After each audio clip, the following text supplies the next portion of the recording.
Hello everyone, my self Pradeep Singh और आज हम डिस्कस करने वाले हैं इंटरेस्ट ऑन ड्राइंग। यस, क्योंकि इंटरेस्ट ऑन ड्राइंग ऐसा टॉपिक रहा है जो बार बार अपीयर हुआ है। इससे पहले जितनी भी हमने क्लासेस करी हैं, चाहे वो क्लास रही हो हमारी profit and loss appropriation account से रिलेटेड, या फिर पार्टनरशिप डीड से रिलेटेड, या फिर पार्टनर कैपिटल अकाउंट से रिलेटेड, जिसमें हमने fix capital versus fluctuating partner capital account बनाना सीखा था।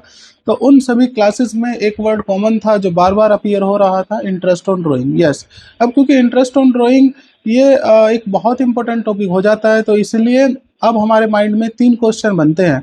सबसे पहले, what is interest on drawing. Second question आता है कि what will be the treatment of interest on drawing in our books of account. And third question ये आता है, how to calculate interest on drawing. Yes, तो one by one हम इन्हीं questions का आंसर आज ढूंढने वाले हैं इस क्लास के माध्यम से।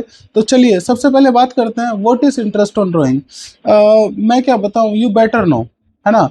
क्या होता है interest on drawing? Sir, it is a interest which is charge on the money withdraw by a partner for personal use. ठीक है, ये एक इंटरेस्ट है जो चार्ज करता है पार्टनरशिप फर्म, क्योंकि पार्टनर्स क्या करते हैं, फर्म से पैसा विड्रॉ करते हैं अपनी पर्सनल नीड्स को मीट आउट करने के लिए। ठीक है, और ये हमेशा निकालते ही रहेंगे क्योंकि आपको पता है बिजनेस है।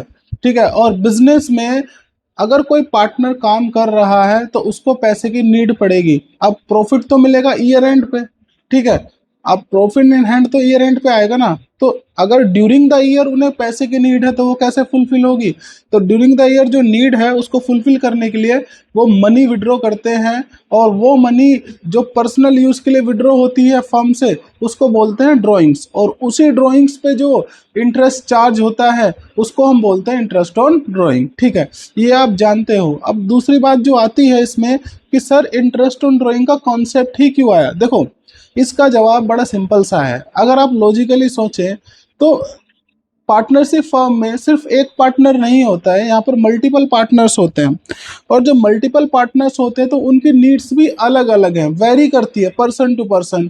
तो कोई पार्टनर ज़्यादा पैसा निकाल रहा है, कोई पार्टनर कम पैसा निकाल रहा है, तो कहीं ना कहीं उनके मन में ये रहेगा कि सर ये ज़्यादा पैसा यूज़ कर रहा है और मैं कम पैसा यूज़ कर रहा हूँ, और मैं और कम पैसा यूज़ कर रहा हूँ, तो उनमें आपस में कोई लड़ाई झगड़ा ना बने। तो इसलिए फर्म कहती है कि जिसने जितना पैसा लिया है वो उतना पैसा रिटर्न करेगा विद इंटरेस्ट। अब हमने बाउंडेशन लगा दी कि साहब आप ज़्यादा पैसा विड्रॉ करोगे तो ज़्यादा इंटरेस्ट दो, कम पैसा विड्रॉ करोगे तो कम इंटरेस्ट दो। तो एज पर द नीड, जितना उनको नीड है वो उतना ही विड्रॉ करते हैं और उस पर खुशी खुशी इंटरेस्ट देते हैं।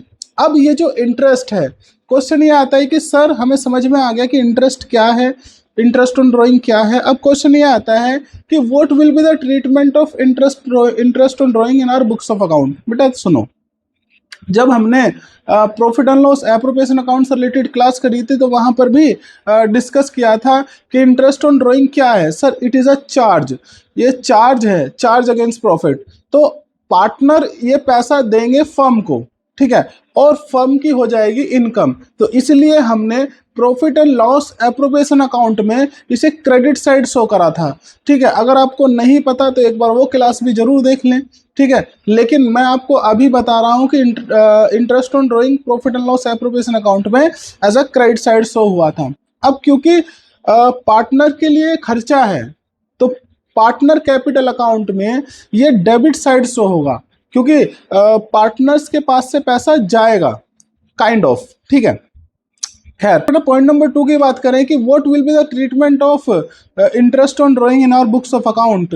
तो profit and loss appropriation account की क्लास में मैंने आपसे डिस्कस किया था कि interest on drawing will be shown in the credit side of profit and loss appropriation account just because it is a income of the business. ठीक है, क्योंकि पार्टनर खुशी खुशी वो पैसा वापस करते हैं विद इंटरेस्ट, तो बिजनेस की हो जाती है income. On the other hand partners के पास से पैसा जाता है, यानी पार्टनर्स के लिए वो खर्चा है, तो पार्टनर कैपिटल अकाउंट में होता है वो डेबिट साइड। तो फॉर एग्जांपल, अगर मैं आपके लिए एक सिंपल सा profit and loss appropriation account बना करके दिखाऊं बेटा, तो आसान है।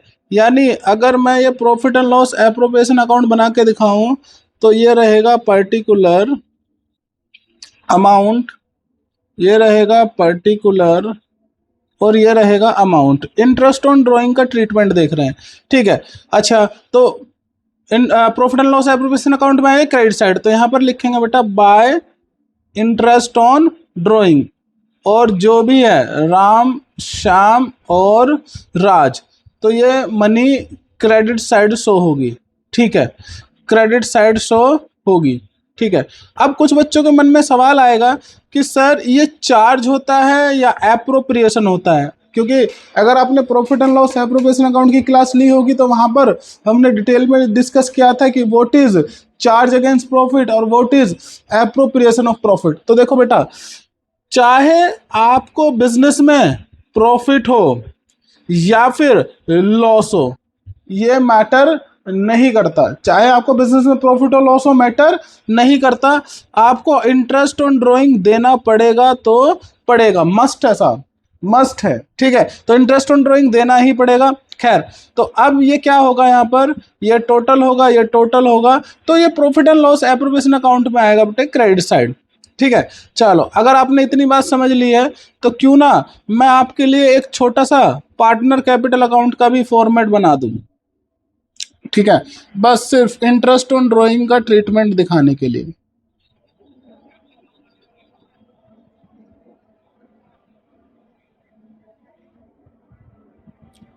खैर, अब ये पार्टनर कैपिटल अकाउंट है हमारा। ठीक है, एग्जाम्पल के तौर पे A B C, A B C. ठीक है, और ये हो गया हमारा पर्टिकुलर, और ये हो गया हमारा पर्टिकुलर। अब देखो बेटा, यहां पर आप देख सकते हो इंटरेस्ट ऑन ड्राइंग पड़ा हुआ है क्रेडिट साइड। ठीक है, तो पार्टनर कैपिटल अकाउंट में आएगा डेबिट साइड। यही मैं आपको समझा रहा था अभी कि interest on drawing must be shown credit side of the profit and loss appropriation account and debit side of the partner capital account. ठीक है, तो यहाँ पर आ जाएगा इसे टू इंटरेस्ट ऑन ड्राइंग, जो भी ए की ड्राइंग्स होगा इंटरेस्ट, और जो भी बी का ड्राइंग होगा। ठीक है, खैर, तो जितना भी इनका इंटरेस्ट ऑन ड्राइंग होगा वो हमने देख लिया। और अगर लगे हाथ बेटा जनरल एंट्री की बात करूं मैं, तो वो भी सिंपल है। ठीक है, अगर लगे हाथ जनरल एंट्री की बात करें हम, तो जनरल एंट्री क्या बनेगी बेटा, पहली एंट्री जो बनेगी ये वाली, मैंने आपको क्या बताया था, मैंने आपको बताया था कि अगर प्रॉफिट एंड लॉस में क्रेडिट साइड पड़ी है, ठीक है, तो प्रॉफिट एंड लॉस का नाम क्रेडिट होगा, तो नीचे तो आ जाएगा बेटा to profit and loss appropriation account, और डेबिट साइड आ जाएगा इनका नाम। तो यहाँ पर आ जाएंगे क्या क्या नाम है, A capital account debit, A capital account debit, B capital account debit और सी कैपिटल अकाउंट डेबिट। तो ये रहेगी जनरल एंट्री। ठीक है, being interest on drawing charge. ठीक है, तो बेटा यानी ट्रीटमेंट ये होगा। सबसे पहले हमने देखा कि what is interest on drawing, तो ये हमने समझ लिया। फिर देखा कि ट्रीटमेंट क्या होगा। ठीक है, अब थर्ड क्वेश्चन जो मेरा आता है, ठीक है, third question is very very important कि how to calculate, how to calculate interest on drawing. तो देखो ये बड़ा सिंपल सा है, लेकिन इसमें आपकी डीप अंडरस्टैंडिंग चाहिए सर, क्योंकि यहाँ पर बहुत सारे फॉर्मूले बनते हैं। यहाँ पर आपका मेंटल एक्सरसाइज करवाना बहुत ज़रूरी हो जाता है मेरा। ठीक है, तो इसलिए मैं क्यों ना आपको फॉर्मूले लिखाने की बजाय मैं आपको समझा दूं कि कोई भी फॉर्मूला बनता कैसे है। तो जब आप कोर जान जाओगे तो आप उसका समाधान भी अपने आप ढूंढ लोगे विदाउट रिमेंबरिंग दी फॉर्मूलाज। ठीक है, किसी भी फॉर्मूला को याद रखे बिना आप इंटरेस्ट ऑन ड्राइंग का कोई भी क्वेश्चन इजिली कर पाएंगे। खैर, चलिए हम आगे बढ़ते हैं। अब हमारा क्वेश्चन आता है कि how to calculate interest on drawing. तो देखिए, अगर मैं अपनी बात करूं तो बुक्स ने आपको दो मेथड दिए हैं, और दो मेथड में बहुत सारे फॉर्मूलेज आपको दिए हैं कि इनको याद कर लो और आपका क्वेश्चन हो जाएगा। लेकिन वहीं पर मेरा दूसरा सवाल आता है कि सर अगर हमने फॉर्मूले भी याद कर लिए और हमने मेथड्स के नाम भी याद रख लिए, तो फिर भी कहीं ना कहीं क्वेश्चन ऐसी ट्रिक खेल जाएगा कि हम क्वेश्चन में उलझ जाएंगे। तो इसलिए मेरी आपसे रिक्वेस्ट रहेगी कि आप इस कॉन्सेप्ट को अच्छे से सीखें ताकि हमें फॉर्मूले याद रखने ना पड़े और हम सिचुएशन के अकॉर्डिंग अपने मन से ही राइट फॉर्मूला जनरेट करके एक सही आंसर प्राप्त कर लें। खैर तो बेटा अब बस आगे बढ़ते हैं। देखिए, how to calculate interest on drawing, तो they are two types of drawing. ठीक है, टू टाइप्स ऑफ ड्रॉइंग, यानी जो मनी विड्रॉ हुई है ना वो दो तरीके से विड्रॉ होती है। कैसे कैसे? या तो होगा रेगुलर पैसा विड्रॉ, ठीक है, या होगा इरेगुलर पैसा विड्रॉ। ठीक है, या तो रेगुलरली पैसा विड्रॉ हो रहा है या इरेगुलरली पैसा विड्रॉ हो रहा है। यानी मान के चलिए जो राम है वो तो कह रहा है मुझे मंथली पैसा चाहिए, और जो श्याम है वो कह रहा है कि मैं ओकेशनली पैसा ले लूंगा सर, जब भी मुझे ज़रूरत पड़ेगी तब मैं पैसा ले लूंगा। तो अगर अगर रेगुलरली पैसा विड्रॉ हो रहा है तो क्या ट्रीटमेंट होगा, और अगर इरेगुलरली पैसा विड्रॉ हो रहा है तो क्या ट्रीटमेंट होगा। तो बेटा अगर रेगुलर पैसा विड्रॉ हो रहा है ना तो इस पर लगेगा एवरेज पीरियड मेथड, इस पे लगेगा एवरेज पीरियड मेथड और प्रोडक्ट मेथड, और अगर इरेगुलर पैसा विड्रॉ हो रहा है तो उस पे लगेगा सिंपल मेथड। ठीक है, तो चलिए मैं अगर आपसे बात करूं कि अगर पैसा रेगुलर विड्रॉ हो रहा है तो दो ऑप्शन है, एक तो हो गया एवरेज पीरियड मेथड और एक हो गया प्रोडक्ट मेथड। ठीक है, और अगर इरेगुलर पैसा विड्रॉ हो रहा है तो मेथड होगा अपना सिंपल मेथड। खैर चलो आगे बढ़ते हैं अब इसमें। अब बेटा ध्यान से सुनो, जो सिंपल मेथड है यहां से कम क्वेश्चन बनते हैं। ठीक है, बनते हैं इक्का दुक्का, लेकिन जो एवरेज पीरियड मेथड है, ये प्रोडक्ट मेथड है, यहां से ही सारे क्वेश्चन बनते हैं, और यही आपके लिए थोड़ा समझना जरूरी है।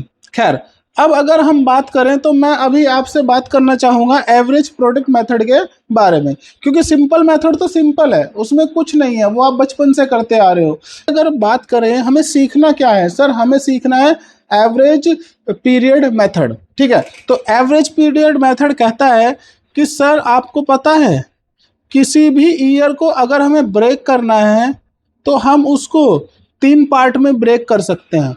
कैसे कैसे सर? या तो हम उसको मंथली ब्रेक करेंगे, ठीक है, या हम उसको क्वार्टरली ब्रेक करेंगे, ठीक है, या हम उसको हाफ ईयरली ब्रेक करेंगे। ठीक है, अब इसका क्या मतलब हो गया? देखो बेटा, कोई पार्टनर होगा या तो वो पैसा मंथली निकालेगा, या वो पैसा क्वार्टरली निकालेगा, या वो पैसा हाफ ईयरली निकालेगा। फॉर एग्जाम्पल मैं मान के चल रहा हूं, ठीक है, एक छोटा सा एग्जाम्पल लेते हैं समझने के लिए कि कैसे कैसे पैसा विड्रॉ होता है। ठीक है, तो आप समझ पाएंगे। देखिए यहाँ पर अपने पास है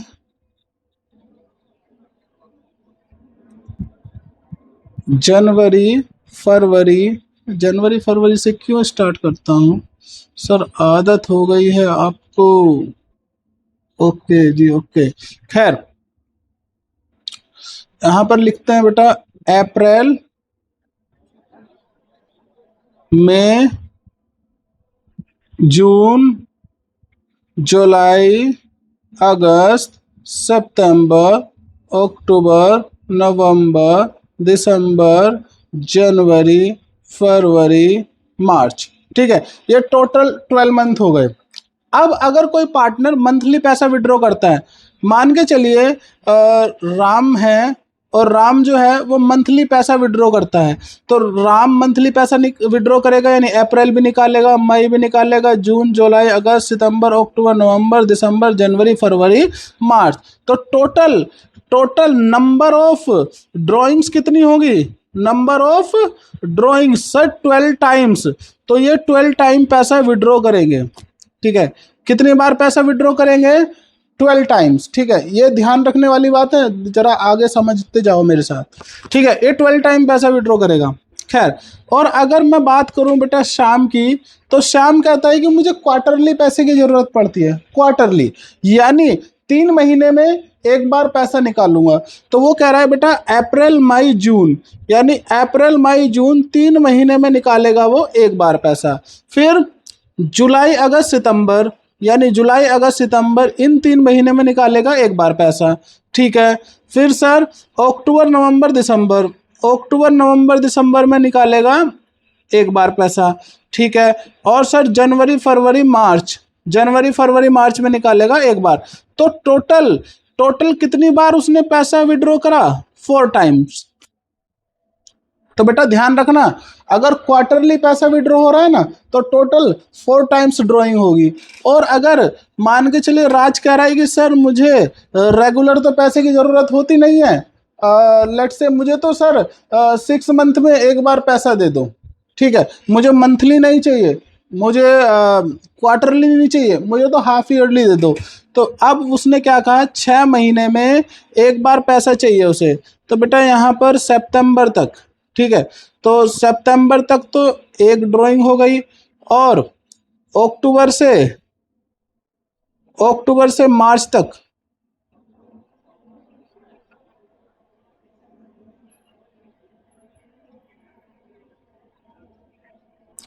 अक्टूबर से मार्च तक एक ड्राइंग होगी।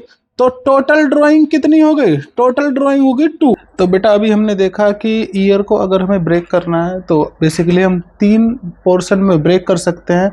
Number 1 is monthly, number 2 is quarterly और नंबर 3 इज़ हाफ ईयरली। अगर मंथली कोई पार्टनर पैसा विड्रॉ कर रहा है तो वो टोटल 12 टाइम पैसा विड्रॉ करेगा। और अगर क्वार्टरली कोई पार्टनर पैसा विड्रॉ कर रहा है तो वो लगभग 4 टाइम पैसा विड्रॉ करेगा। और अगर कोई पार्टनर हाफ ईयरली पैसा विड्रॉ कर रहा है तो लगभग 2 टाइम पैसा विड्रॉ करेगा। अब मैं ये आपसे बात क्यों कर रहा हूँ कि कितने टाइम पैसा विड्रॉ कर रहा है, तो बेसिकली जब भी आप टोटल ड्राइंग्स कैलकुलेट करेंगे, टोटल ड्राइंग्स कैलकुलेट करेंगे, क्योंकि ड्राइंग्स पे इंटरेस्ट चार्ज करने के लिए आपको चाहिए टोटल ड्राइंग्स। तो टोटल ड्राइंग्स निकालने के लिए आप क्या करेंगे, देखिए या तो वो मंथली कैलकुलेट करवा रहा होगा या फिर क्वार्टरली और या फिर हाफ ईयरली। तो उसी हिसाब से जितनी भी अमाउंट दे रखी होगी ड्राइंग्स की, हम उसकी मल्टीप्लाई कर देंगे। कि अगर मंथली है तो 12 टाइम्स मल्टीप्लाई करेंगे, और अगर क्वार्टरली है तो 4 टाइम्स मल्टीप्लाई करेंगे, और अगर हाफ ईयरली है तो 2 टाइम्स मल्टीप्लाई करेंगे। तो अब मेरे साथ आगे बढ़ो, इसमें एक स्पेशल केस भी होता है। ठीक है, अब मैं आपको सारे पॉसिबल चीज़ें बता करके चल रहा हूँ, क्योंकि देखिए होता क्या है कि यहाँ पर आप देख सकते हैं कि ये जो हमारा पीरियड स्टार्ट हुआ है, यानी जो हमारा अकाउंटिंग पीरियड स्टार्ट हुआ है वो अप्रैल से मार्च तक गया है। यानी मैंने जो ईयर लिया है वो बेसिकली या यूजुअली मैं कहूँ 12 मंथ का होता है। बट कुछ स्पेशल केस में ये जो ईयर होता है हमारा, ये 6 मंथ या फिर 9 मंथ का भी हो जाता है। मतलब आप इसको ध्यान से समझो मैं क्या कहना चाह रहा हूँ। मान के चलिए अगर हमारा बिजनेस स्टार्ट हुआ 1 अप्रैल 2026 और हमारी जो बुक्स क्लोज हो रही है वो हो रही है 31 मार्च 2027 को, तो यहाँ पर हमारा 12 मंथ का पीरियड है। कितने मंथ का पीरियड है हमारा? 12 मंथ का। लेकिन अगर वो बोल दे स्पेशल केस में कि मेरा जो बिजनेस स्टार्ट हुआ वो 1 अप्रैल 26 को स्टार्ट हुआ, लेकिन जो अकाउंटिंग ईयर एंड हो गया वो 30 सितंबर 26 को एंड हो गया, तो यहाँ पर जो टोटल नंबर ऑफ मंथ आएंगे वो आएंगे 6 मंथ। देखिए अगर आपका अकाउंटिंग पीरियड 12 मंथ का है तो सीधी सी बात है नंबर ऑफ मंथ 12 रहेंगे, है ना। और अगर कोई मंथली ड्राइंग्स पैसा निकाल रहा है तो वो 12 टाइम्स पैसा निकालेगा। ठीक है, लेकिन अगर आपका अकाउंटिंग पीरियड ही कितने महीने का हो गया? 6 मंथ का हो गया, तो अब इसमें कोई रॉकेट साइंस तो है नहीं। मैं आपसे बात करूं तो आप समझ सकते हैं कि अगर हमारा 6 मंथ का पीरियड हो गया कि वो स्टार्ट हुआ है 1 अप्रैल और एंड हुआ है 30 सितंबर को, तो सीधी सी बात है जो हमारा अकाउंटिंग पीरियड है वो 6 मंथ का रहेगा। ठीक है, ये एक स्पेशल केस बनता है जब वो क्वेश्चन बोलेगा कि हमारा 1 अप्रैल से बिजनेस स्टार्ट हुआ है और 30 सितंबर को बिजनेस एंड हुआ है। अब ये मैं क्यों बता रहा हूँ, क्योंकि देखिए बच्चों को दिमाग में फिक्स होता है कि एन मतलब 12 लेना है, मतलब हमारा जो अकाउंटिंग पीरियड है वो 12 महीने का ही होता है। लेकिन कई बार क्वेश्चन में बोल देता है कि हमारा जो अकाउंटिंग पीरियड है वो एंड हो रहा है 30 सितंबर को, और ड्राइंग्स निकालना स्टार्ट किया है 1 अप्रैल। तो वहाँ पर ध्यान रखना कि टोटल मंथ कितने होंगे, 6 मंथ। ठीक है, खैर चलो ये भी मैंने आपको बात बतानी थी, बता दी। अब बेटा आगे बात करते हैं। अब पता है हमारी रेगुलर ड्राइंग्स हैं, ये तो कंफर्म है।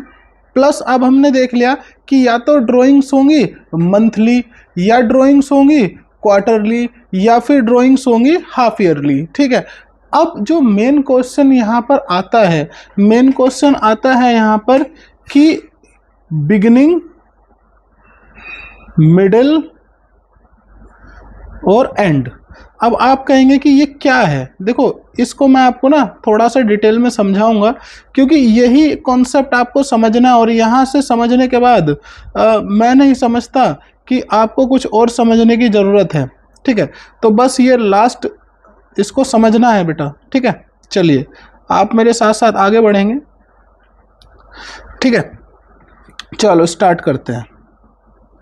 अब देखो ये बिगिनिंग, मिडिल और एंड का यू प्रॉब्लम आई क्यों। देखो आपको पता है, मान लीजिए राम है और श्याम है और राज है, पता है ये तीनों एक ही टाइम पे पैसा नहीं विड्रॉ करते, और एक टाइम पे सारा पैसा अवेलेबल हो ऐसा जरूरी भी नहीं है। तो इसलिए मान के चलिए राम जो है वो पैसा निकालता है स्टार्टिंग ऑफ द मंथ, यानी मंथ की शुरुआत में ही वो पैसा निकाल लेता है, और टेक्निकल लैंग्वेज में इसको बोलते हैं बिगिनिंग ऑफ द मंथ, यानी मंथ की शुरुआत में ही जो राम है वो पैसा विड्रॉ कर लेता है। फिर शाम कब निकालता है, शाम निकालता है मिडिल ऑफ द मंथ। ठीक है, चलो ये भी समझ में आ गया। फिर राज कब निकालता है, सर राज निकालता है एंड ऑफ द मंथ।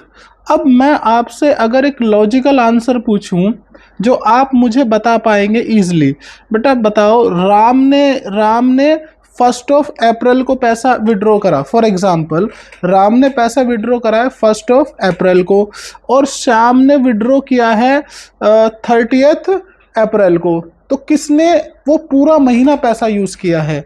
ठीक है, अब क्योंकि राम ने स्टार्टिंग ऑफ द मंथ पैसा निकाला है तो राम ने वो पैसा पूरे मंथ यूज किया है, और राज ने वो पैसा कब यूज किया है, सर राज एक्चुअल में वो पैसा मई से यूज करना चालू करेगा।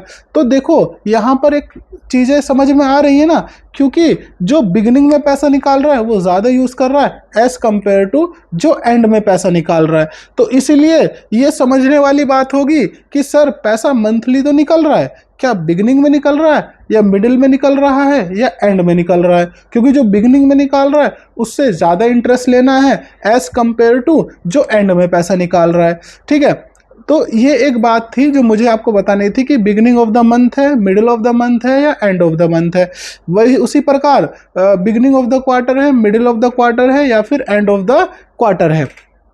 तो चलो अगर मैं आपको इसको आगे बढ़ाऊं और समझाऊं कि देखो ये काम कैसे करता है, ठीक है, तो इसको आगे समझने के लिए आप मेरे साथ बने रहिए। ठीक है, इसको ज़रा प्रॉपरली ड्रॉ करते हैं क्योंकि ये हमें आगे भी काम आने वाली चीज़ है। तो मैं इसको प्रॉपर लाइन को एग्जैक्टली ड्रॉ करना चाह रहा हूँ। ठीक है,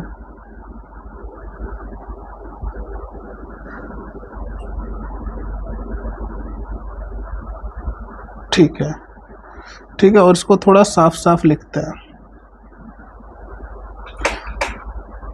चलिए, तो अगर मान लो मैं अभी फ़िलहाल मंथ को लेकर के आपको समझाने की कोशिश करता हूँ कि फॉर्मूले बनते कैसे हैं, तो उससे आपको क्लियर होगा।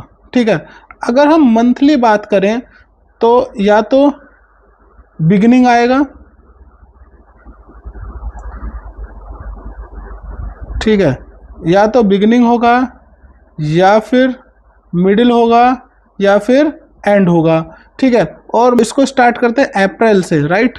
तो अप्रैल, मई, जून, जुलाई, अगस्त, सितंबर, अक्टूबर, नवंबर, दिसंबर, जनवरी, फरवरी, मार्च। ठीक है, चलो ओके। तो अब अगर मैं आपसे पूछूं, ये जो राम है, ये पता कैसे पैसा निकालता है? राम निकालता है पैसा बिगिनिंग ऑफ द मंथ। ठीक है, राम जो पैसा निकालता है वो निकालता है beginning of the month, Shyam निकालता है मिडल ऑफ द मंथ, और राज निकालता है एंड ऑफ द मंथ। ठीक है, और ये हम बात कर रहे हैं मंथली की। उसी प्रकार क्वार्टरली की भी बात करेंगे, पर आपको मंथ से ही क्लियर हो जाएगा। बेसिकली आपको बुक्स ने बहुत सारे फॉर्मूलाज दे रखे हैं। अब मैं आपकी अंडरस्टैंडिंग क्लियर करवाना चाहता हूँ कि फॉर्मूले बनते कैसे हैं। जब एक बार आप सीख जाओगे तो फिर आपको याद रखने की ज़रूरत नहीं पड़ेगी, आप मेरे साथ बने रहिए बस। ठीक है, तो अगर हम बात करें कि राम ने अप्रैल में पैसा निकाला, तो बेटा अगर वो 1 अप्रैल पैसा निकाल रहा है तो वो अप्रैल भी यूज़ करेगा, मई, जून, जुलाई, अगस्त, सितंबर, अक्टूबर, नवंबर, दिसंबर, जनवरी, फरवरी, मार्च। तो टोटल 12 महीने वो पैसा यूज़ करने वाला है। ठीक है, 12 महीने वो पैसा यूज़ करने वाला है, जो पैसा वो अप्रैल में निकालेगा। फिर मई में जो निकालेगा वो कितने महीने यूज़ करेगा? सर मई में निकालेगा तो अब अप्रैल ख़त्म हो गया तो मई, जून, जुलाई, इसी प्रकार टोटल 11 महीने वो पैसा यूज़ होगा। कैलकुलेट कर लेना बेटा। जून में जो पैसा निकालेगा तो जून भी काउंट होगा, क्योंकि बिगिनिंग ऑफ द जून निकालना ना, तो जून, जुलाई, अगस्त, सितंबर, अक्टूबर, नवंबर, दिसंबर, जनवरी, फरवरी, मार्च। तो टोटल 10 महीने वो पैसा यूज़ होगा। जुलाई में निकालेगा तो 9, 8, 7, 6, 5, 4, 3, 2, 1। तो टोटल जो इसका जो नंबर ऑफ मंथ यूसेज है वो निकल करके आ जाता है कि इसने कितने महीने पैसा इस्तेमाल करा है। ठीक है, खैर अब अगर मैं बात करूं शाम की, तो शाम क्या करता है बेटा? मिडिल ऑफ द मंथ पैसा निकालता है। तो मिडिल का मतलब है 15 अप्रैल। अगर शाम 15 अप्रैल पैसा निकालेगा तो वो 15 डे काउंट नहीं होंगे, तो हाफ अप्रैल काउंट होगा। मई, जून, जुलाई, अगस्त, सितंबर, अक्टूबर, नवंबर, दिसंबर, जनवरी, फरवरी, मार्च। Total 11.5 month. अगर मिडिल में निकाल रहा है तो 11.5 मंथ।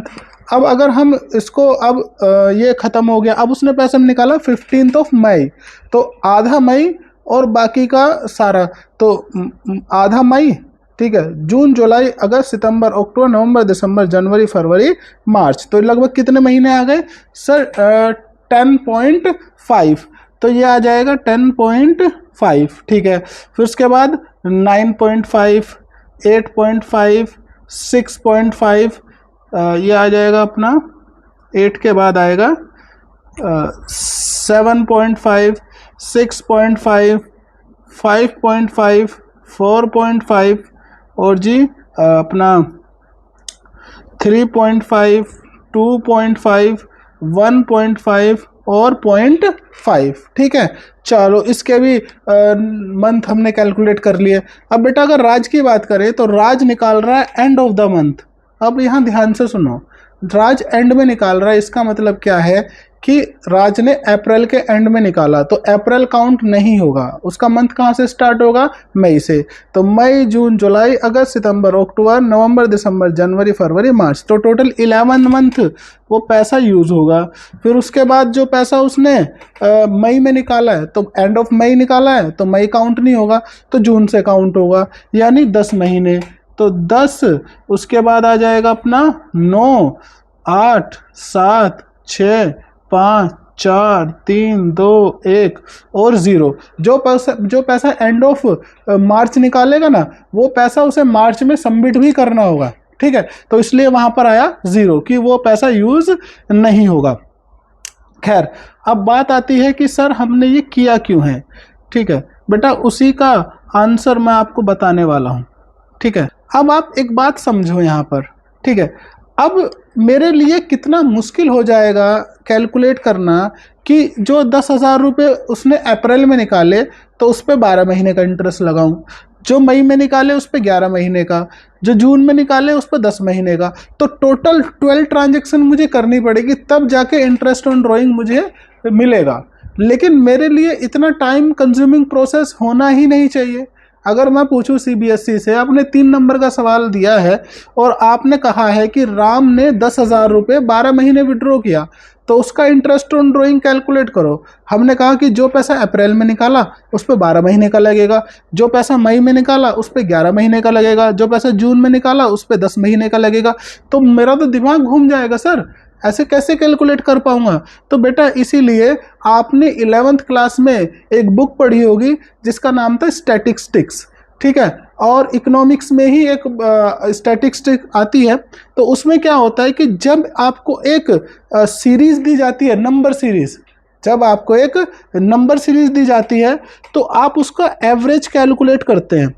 आप उसका क्या करते हैं? Calculate average. और एवरेज क्या होता है पता है? एवरेज होता है फर्स्ट आइटम और लास्ट आइटम डिवाइड बाय 2। लेकिन ये एवरेज तभी अप्लाई होता है जब सीक्वेंस में सीरीज होती है, ठीक है। अब देखो ये 1 से स्टार्ट है, 12 पे एंड है, तो मुझे इसका एवरेज निकालने के लिए पता क्या करना पड़ेगा?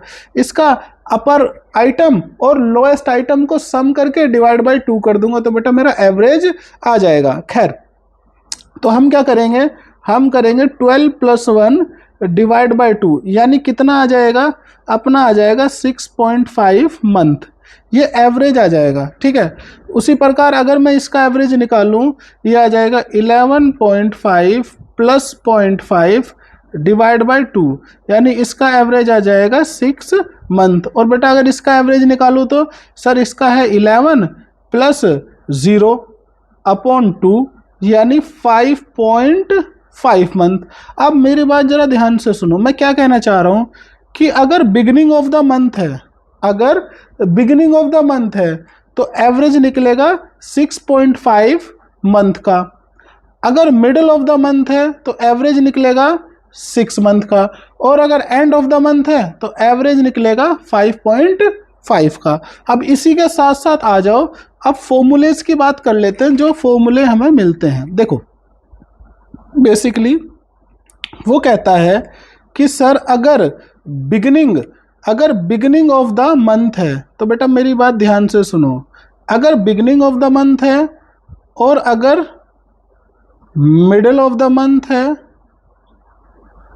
और एंड ऑफ द मंथ है, तो अब आप कहेंगे कि सर अभी आपने बताया कि बिगिनिंग ऑफ द मंथ है तो 6.5 मंथ का कैलकुलेट होगा, मिडल ऑफ द मंथ है तो 6 मंथ का कैलकुलेट होगा, और एंड ऑफ द मंथ है तो 5.5 मंथ का कैलकुलेट होगा। तो बेटा इसी के साथ अगर मैं आपसे ये कह दूं कि इसको एक फॉर्मूले की फॉर्म में और देख लो, देखो होता क्या है? एन होता है, एन का मतलब होता है नंबर ऑफ मंथ, ठीक है, प्लस करेंगे 1 और डिवाइड बाय कर देंगे 2। तो बेटा क्या है? एन का मतलब क्या है? सर एन का मतलब है नंबर ऑफ मंथ। बेटा कितने मंथ दिखाई दे रहे हैं आपको?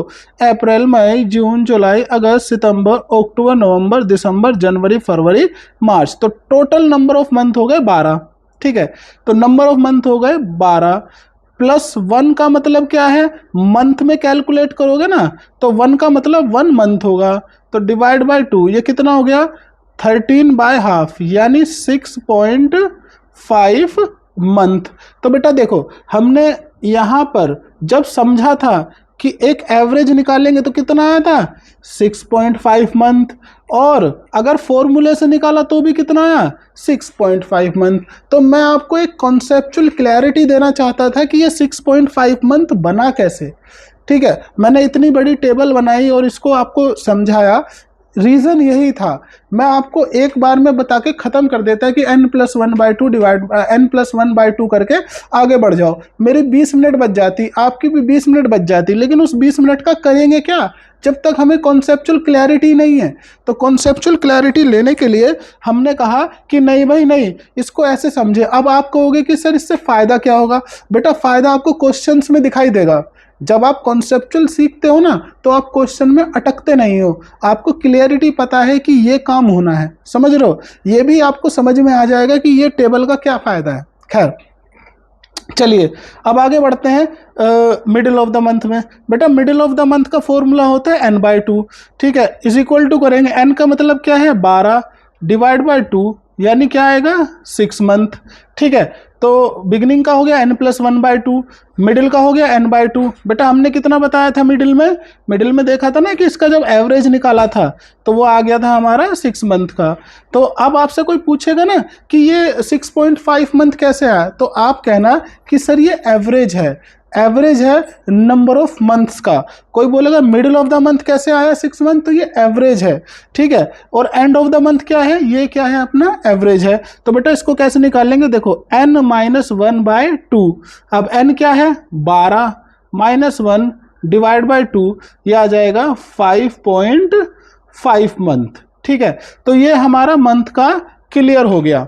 अब आपके मन में एक सवाल आना चाहिए, ठीक है, नहीं आ रहा तो वो एक अलग बात है, पर मैंने आपको बताया था कि क्या हो अगर हमारा अकाउंटिंग पीरियड ही 6 मंथ का हो। है सर, ये भी तो बात थी। हाँ बेटा, तो अगर मैं यानी आपका जो फॉर्मूला है, आपका फॉर्मूला क्या कहता है, आपका फॉर्मूला कहता है कि सर बिगिनिंग है, अगर क्या है बिगिनिंग है और मिडिल है और एंड है, तो फॉर्मूला लगेगा n+1/2, सॉरी ये होगा n/2, ठीक है। और एंड है तो n-1/2। बेटा क्या हो कि मेरा जो अकाउंटिंग पीरियड है वो 1 अप्रैल 26 से स्टार्ट हुआ और 30 सितंबर को एंड हो गया, यानी 6 मंथ का ही मेरा अकाउंटिंग पीरियड है। तो यहाँ पर जो n की वैल्यू होगी ना, यहाँ पर n की वैल्यू अब 12 मत ले लेना साहब। बच्चे क्या गलती करते हैं, उनको रट जाता है कि n मतलब 12, n मतलब 12, n मतलब 12। नहीं, n का मतलब भी चेंज होता रहता है, डिपेंड अपॉन द सर्कमस्टांसेस। भाई साहब कैसा करोगे, अगर मेरा अकाउंटिंग पीरियड ही सितंबर में खत्म हो गया तो मुझे n का मतलब 12 लेने की जरूरत क्या है, जब मुझे 1 2 3 4 5 6, जब मेरी टोटल ड्राइंग्स ही 6 मंथ की है और मेरा जो अकाउंटिंग पीरियड है, दोनों चीजें हैं, ड्राइंग भी 6 महीने की और अकाउंटिंग पीरियड भी 6 महीने का। ध्यान से देना, यहां पर भी ट्विस्ट है, ठीक है, वो भी मैं आपको समझाऊंगा अभी के अभी, ठीक है। तो मैंने आपको समझाया कि अगर मेरा अकाउंटिंग पीरियड जो है वो एंड हो रहा है 6 मंथ के बाद, तो मेरी जो n की वैल्यू होगी ना वो अब 6 हो जाएगी, 12 नहीं रहेगी। 6 + 1 डिवाइड बाई 2, यानी बिगिनिंग ऑफ द मंथ है, तो बेटा यहाँ पर निकलेगा 3.5 मंथ का, ठीक है। और अगर यहाँ पर बात करें तो 6/2 यानी 3 मंथ का, ठीक है। और यहाँ पर निकलेगा बेटा n-1 यानी 6 - 1/2 यानी के 2.5 मंथ का। ये कब होगा, अगर पीरियड एंडेड होता है आफ्टर 6 मंथ, ठीक है। If period ended after 6 month, ठीक है। खैर ओके बेटा, तो हमने हमारा मंथली का जो कॉन्सेप्ट था कि अगर कोई पार्टनर मंथली पैसा विड्रॉ कर रहा है तो उसका कैलकुलेशन कैसे रहेगी, तो नंबर ऑफ मंथ कैलकुलेट करना ही इसमें मेन चीज़ है।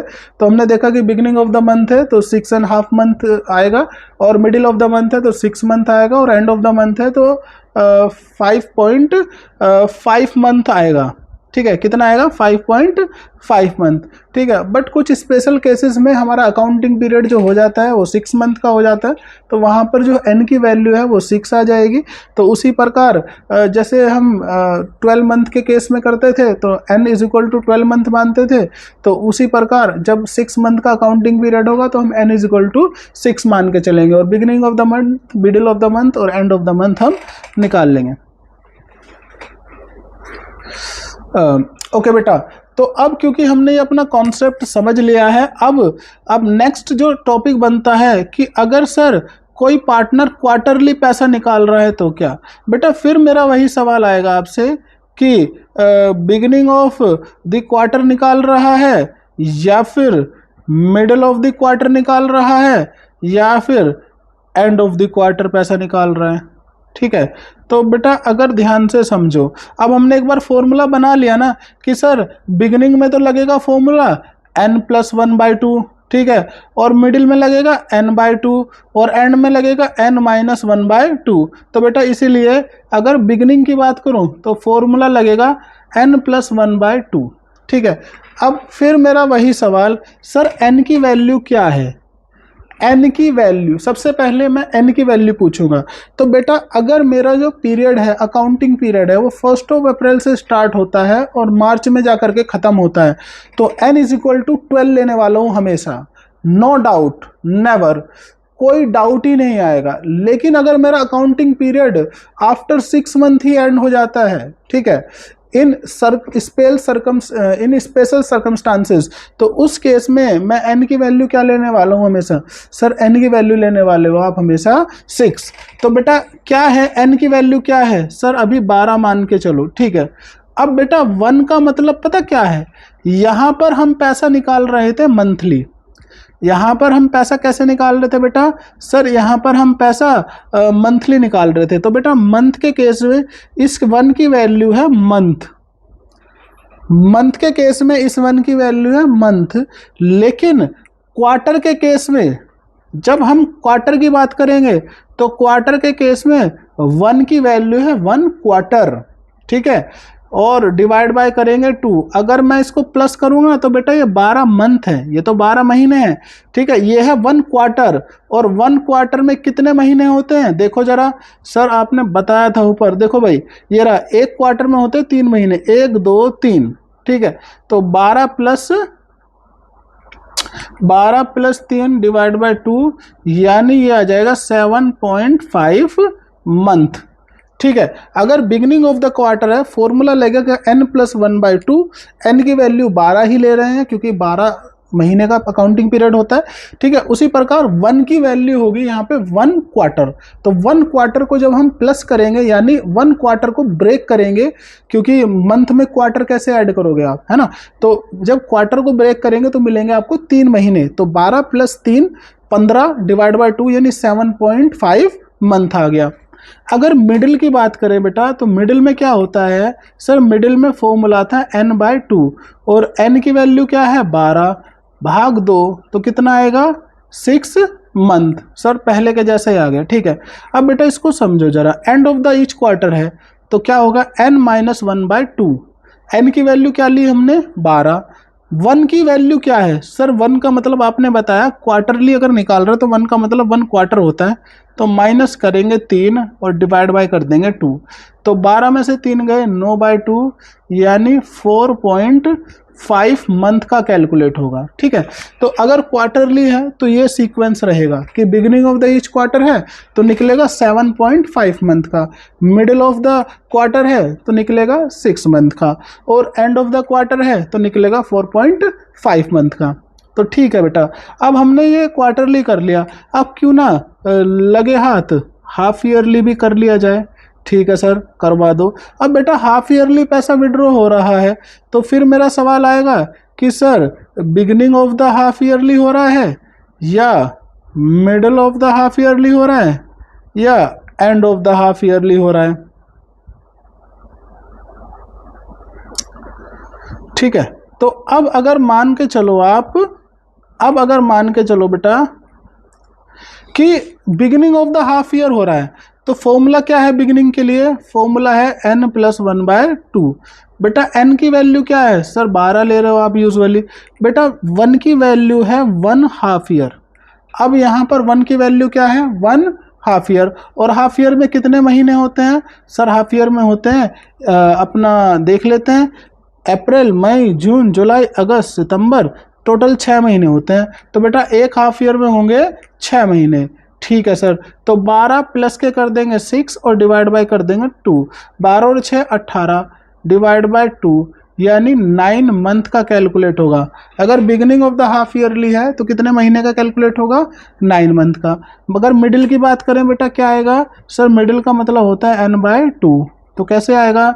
सर 12 भाग 2 यानी 6 मंथ। ठीक है, और अगर एंड की बात करें तो क्या आएगा? सर फॉर्मूला है n-1/2। तो n का मतलब क्या है? सर 12। 1 का मतलब क्या है? 1 हाफ ईयर, यानी -6 डिवाइड बाई 2। तो सर ये आ गया 12 में से 6 गए 6 डिवाइड बाई 2, यानी ये आएगा 3 मंथ। तो बेटा ये अपना निकल के आ गया कि beginning of the half year है, middle of the half year है और end of the half year है। ठीक है, आपको पता है एक सरप्राइज है इसके अंदर। सर क्या सरप्राइज है? बेटा सरप्राइज पता क्या है? देखो, अब हमने देख लिया कि पैसा अगर रेगुलरली विड्रॉ हो रहा है, पैसा अगर कैसे विड्रॉ हो रहा है? सर अगर पैसा रेगुलर विड्रॉ हो रहा है तो बेटा कौन सा मेथड लगेगा? सर एवरेज पीरियड मेथड लगेगा। एवरेज पीरियड मेथड ही तो हमने निकाला है कि देखो भाई, अगर beginning of the half year है, अगर बिगिनिंग ऑफ द मंथ है तो लगेगा बेटा एवरेज पीरियड ऑफ 6.5 मंथ का। अगर मिडिल ऑफ द मंथ है तो एवरेज पीरियड लगेगा 6 मंथ का। ठीक है, और अगर एंड ऑफ द मंथ है तो एवरेज पीरियड लगेगा 5.5 मंथ का।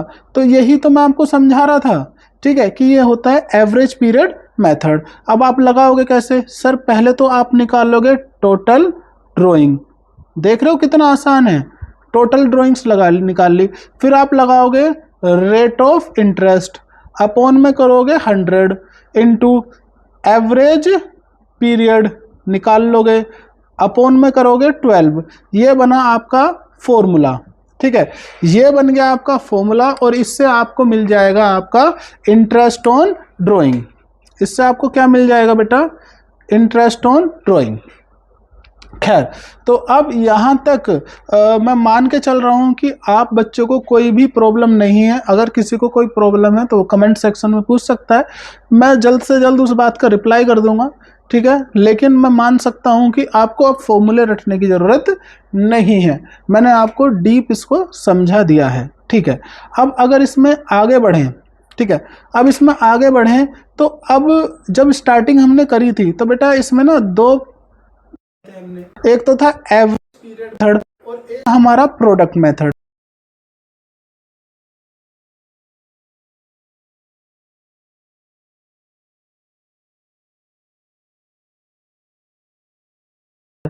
एवरेज मेथड आपने बता दिया, अब क्यों ना लगे हाथ प्रोडक्ट मेथड भी बता दो। देखो बेटा, वैसे प्रोडक्ट मेथड में ज़्यादा क्वेश्चन बनते नहीं है, पर अगर इन केस स्पेशल केस में पूछ ले, स्पेशल केस में पूछ ले तो प्रोडक्ट मेथड क्या होता है? बेसिकली हम क्या करते हैं, देखो मैं आपको समझा देता हूँ। ठीक है, अगर मैं बात करूँ प्रोडक्ट मेथड की तो इसमें क्या करते हैं हम? इसमें हम प्रोडक्ट कैलकुलेट करते हैं। बेसिकली प्रोडक्ट का मतलब क्या होता है?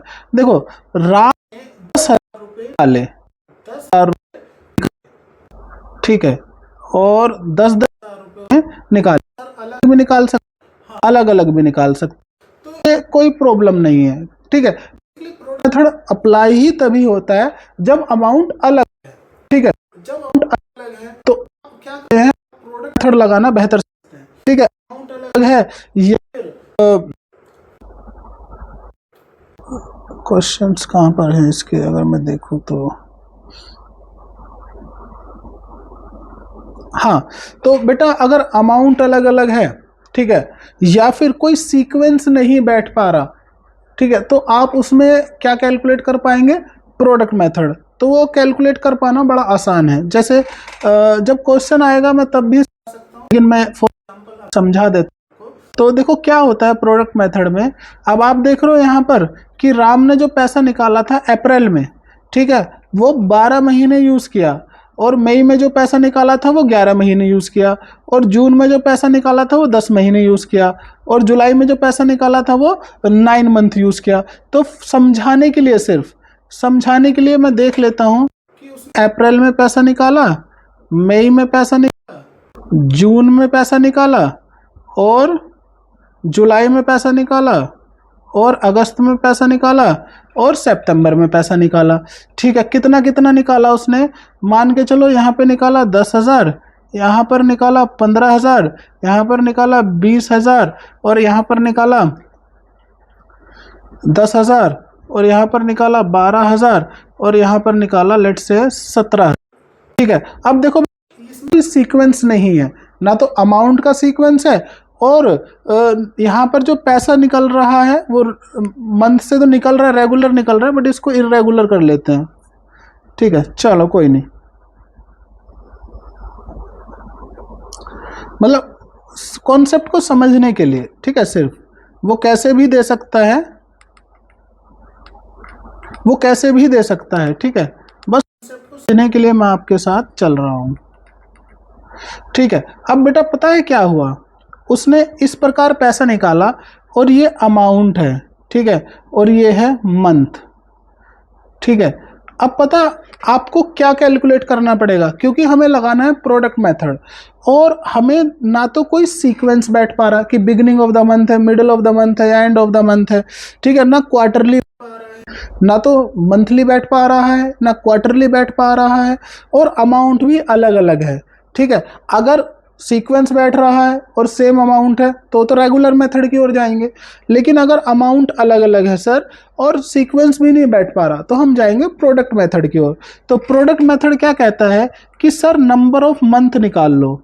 ठीक है, और नंबर अभी हमने ऊपर सीखा था, अगर कोई पैसा अप्रैल में निकाला गया तो वो कितने महीने यूज होगा सर, 12 महीने।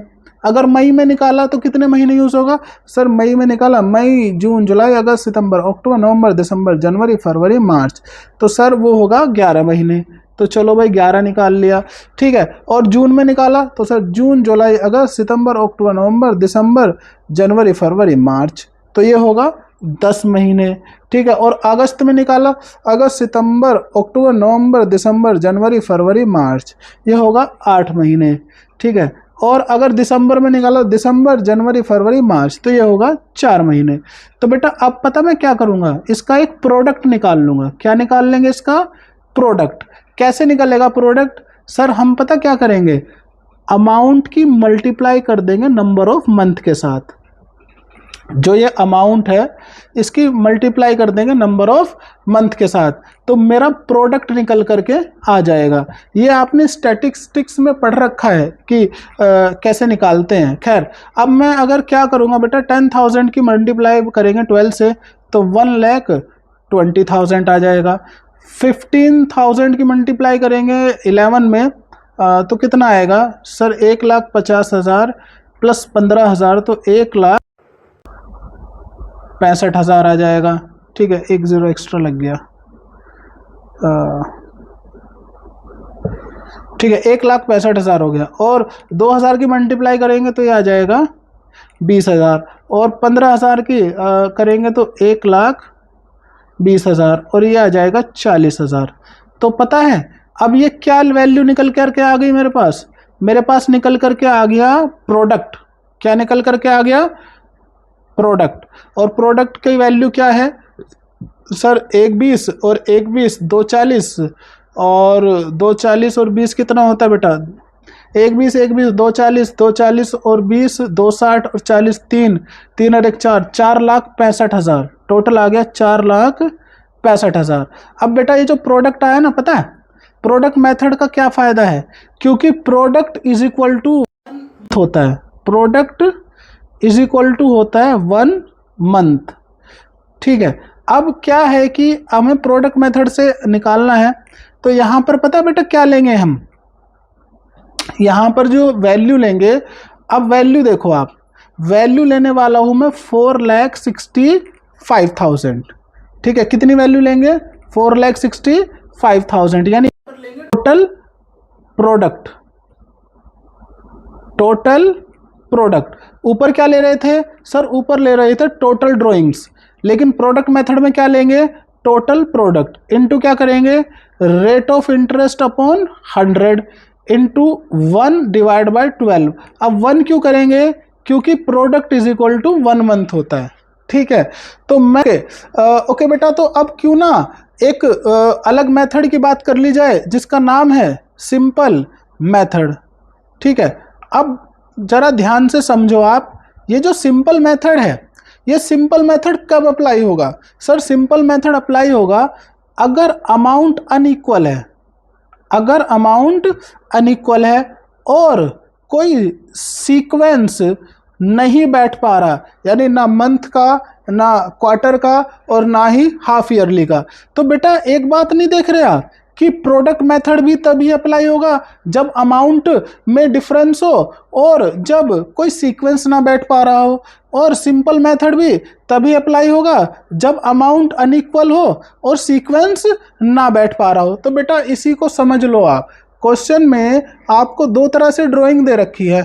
मान लो एक तो दे रखा है कि कोई राम है वो रेगुलर पैसा विड्रॉ कर रहा है, ठीक है, तो तब तो ये वाला सिस्टम चलेगा कि सर मिडिल है, बिगिनिंग है या एंड है। लेकिन अगर शाम की आपको ड्राइंग्स दे रखी हैं, शाम की आपको ड्राइंग्स दे रखी है और अमाउंट भी अलग अलग है और डेट भी कोई भी उठा करके दे दी, तो बेटा उस कंडीशन में आप या तो जाएंगे प्रोडक्ट मेथड की ओर, ठीक है, या फिर जाएंगे आप सिंपल मेथड की ओर। अब सिंपल मेथड है क्या बेटा, पता क्या है, मान लो ऐसा एग्जाम्पल, मान लो राम है, राम ने अप्रैल में निकाले, देखो ऊपर ही देख लो, पता सिंपल मेथड क्या है, प्रोडक्ट मेथड तो हमने निकालना सीख लिया।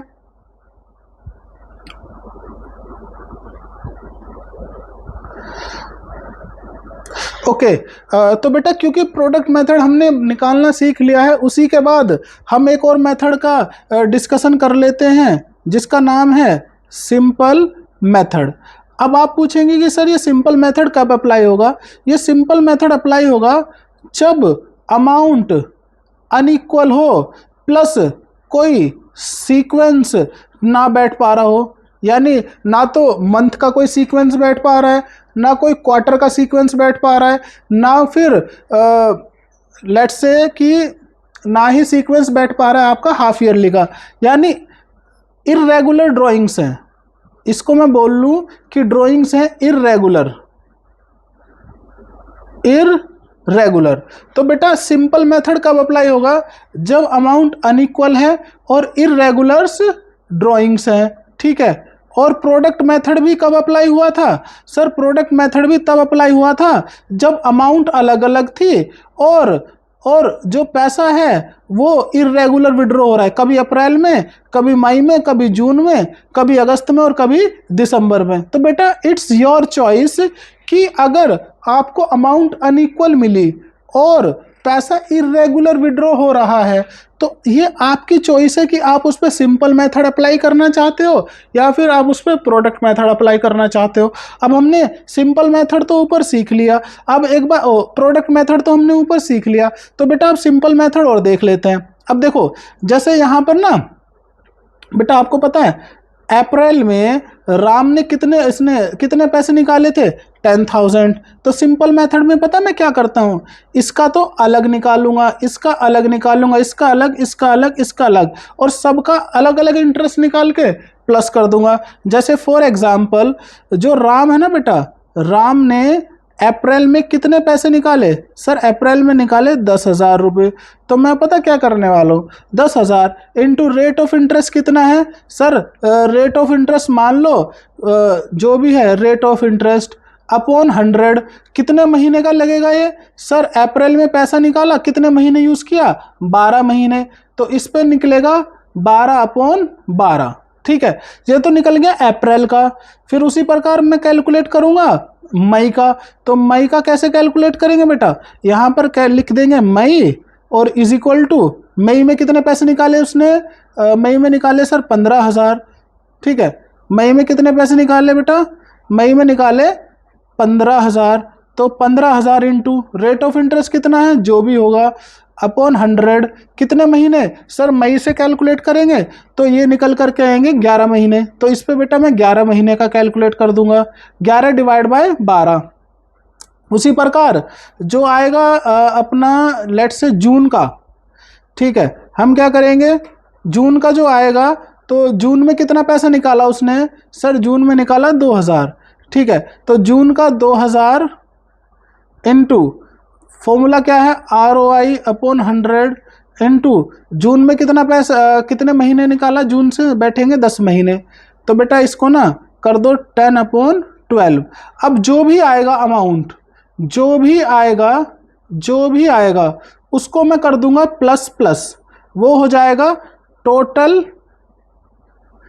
Interest on drawing. तो बेटा आपको एक चीज तो क्लियर हो जानी चाहिए, मैं मानता हूं कि अगर पैसा रेगुलरली विड्रॉ हो रहा है, अगर पैसा रेगुलर विड्रॉ हो रहा है और अमाउंट इक्वल है, अगर पैसा कैसे विड्रॉ हो रहा है बेटा, रेगुलर, ठीक है, अगर पैसा रेगुलर विड्रॉ हो रहा है और अमाउंट कैसी है सर, अमाउंट है इक्वल, तो मेथड लगेगा एवरेज पीरियड मेथड, ठीक है। और अगर इर्रेगुलर पैसा विड्रॉ हो रहा है और अमाउंट है अनइक्वल, तो फिर क्या लगेगा, सिंपल मेथड या फिर प्रोडक्ट मेथड।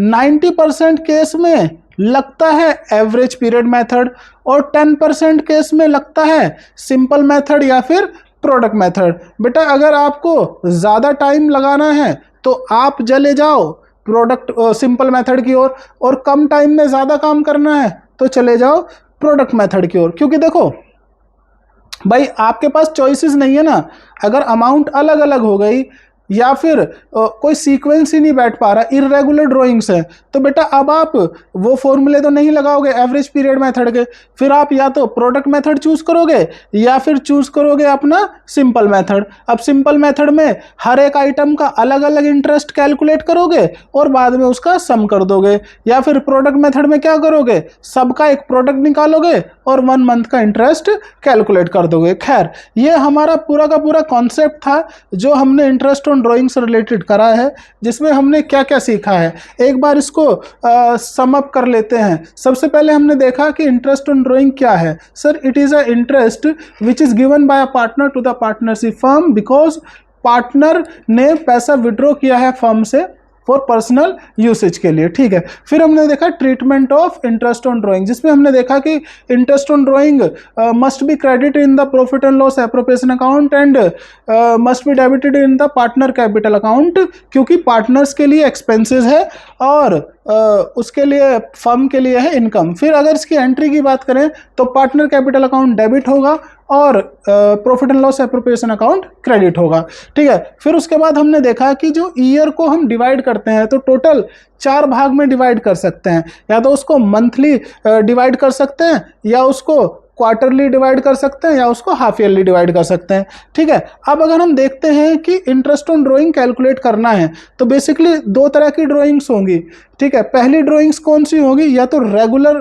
ड्राइंग्स होंगी या फिर इर्रेगुलर ड्राइंग्स होंगी, और रेगुलर के साथ साथ अमाउंट इक्वल भी चाहिए। अब समझ में आया आपको, ठीक है। और इर्रेगुलर ड्राइंग्स हैं उसमें कोई सीक्वेंस नहीं होगा और अमाउंट भी अनइक्वल हो सकती है। तो बेटा 2 प्रकार का हो गया, अमाउंट इक्वल है और रेगुलर है, ठीक है, तो लगेगा एवरेज पीरियड मेथड। और अमाउंट में कोई बढ़ोतरी है या कमी पेशी है तो, या फिर कोई सीक्वेंस नहीं बैठ पा रहा, इर्रेगुलर ड्राइंग्स है, तो लगेगा सिंपल मेथड या फिर प्रोडक्ट मेथड, ठीक है। फिर हमने देखा कि अगर ईयर को ब्रेक करना है तो ईयर को ब्रेक करने के लिए 3 चॉइसेस है हमारे पास, या तो मंथली या फिर क्वार्टरली या फिर हाफ ईयरली।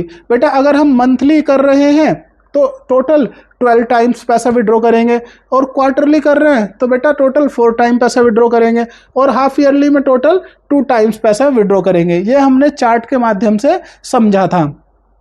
उसके बाद हमने देखा कि नॉर्मली क्या होता है, नॉर्मली जो पीरियड होता है अकाउंटिंग पीरियड वो 12 मंथ का होता है, बट कुछ केसेस में वो 6 मंथ का भी होता है, ठीक है। खैर उसके बाद हम आगे बढ़े और हमने ये चार्ट के माध्यम से समझा कि ये जो एवरेज बनता है ये बनता कैसे है। बेसिकली ये नंबर ऑफ मंथ का यूसेज का एवरेज है, जो नंबर ऑफ मंथ का यूसेज है उसका एवरेज निकल करके आता है, जिसको हम एक फॉर्मूले की फॉर्म में दे देते हैं n+1/2, n/2 और n-1/2। यानी फिर हम देखते हैं कि बिगिनिंग ऑफ द मंथ है, मिडिल ऑफ द मंथ है और एंड ऑफ द मंथ है, तो n+1/2 beginning of the month, n/2 middle of the month, n-1/2 यानी एंड ऑफ द मंथ।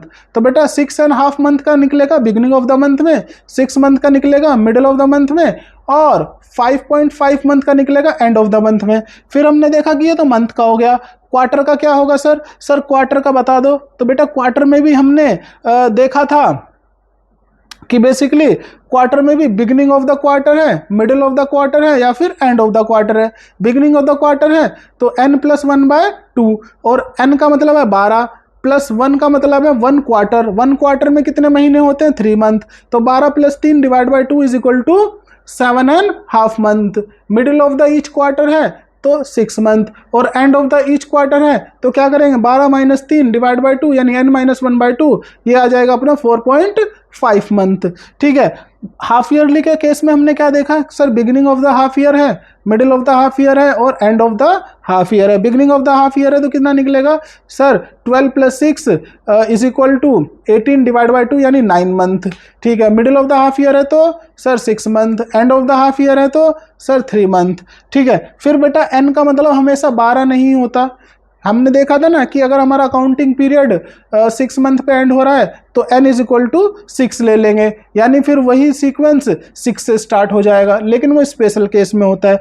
फिर बेटा हमने देखा कि अगर हमारा जो ड्राइंग्स हैं, अगर हमारी जो ड्राइंग्स हैं वो अनइक्वल हैं, अमाउंट जो है वो अनइक्वल है, प्लस जो ड्राइंग्स हैं वो इर्रेगुलर है, अनइक्वल प्लस इर्रेगुलर, तो बेटा या तो उस पर लगेगा प्रोडक्ट मेथड या उस पर लगेगा सिंपल मेथड। प्रोडक्ट मेथड निकालने के लिए आपको सबको प्रोडक्ट में कन्वर्ट करना पड़ेगा, यानी जितने महीने पैसा यूज हुआ है उसकी मल्टीप्लाई कर देंगे उसकी अमाउंट के साथ, तो प्रोडक्ट निकल करके आ जाएगा, और प्रोडक्ट की वैल्यू होती है = 1 मंथ के बराबर। तो जितना भी प्रोडक्ट आया उसको हमने 1 मंथ मान के उसका इंटरेस्ट निकाल दिया। ठीक है। फिर उसके बाद अगर सिंपल मेथड की बात करें तो बेटा जितने अमाउंट की ड्राइंग्स है उस पे जितने महीने का ब्याज है निकाल करके अलग अलग निकाल करके उसको प्लस कर देंगे और ये हमारा आ जाएगा। ठीक है। ओके। तो बेटा ये हमने सम अप कर लिया और मैं मान के चल सकता हूं कि आपको अच्छे से समझ में आ गया। इस चार्ट को आप अपनी नोटबुक पे अच्छा सा उतारिएगा। ठीक है। और उसके बाद जब भी आप इस चार्ट को देखेंगे तो आपको समझ में आएगा कि हाँ सर ये इजी टू अंडरस्टैंड है और हार्ड टू रिमेंबर है।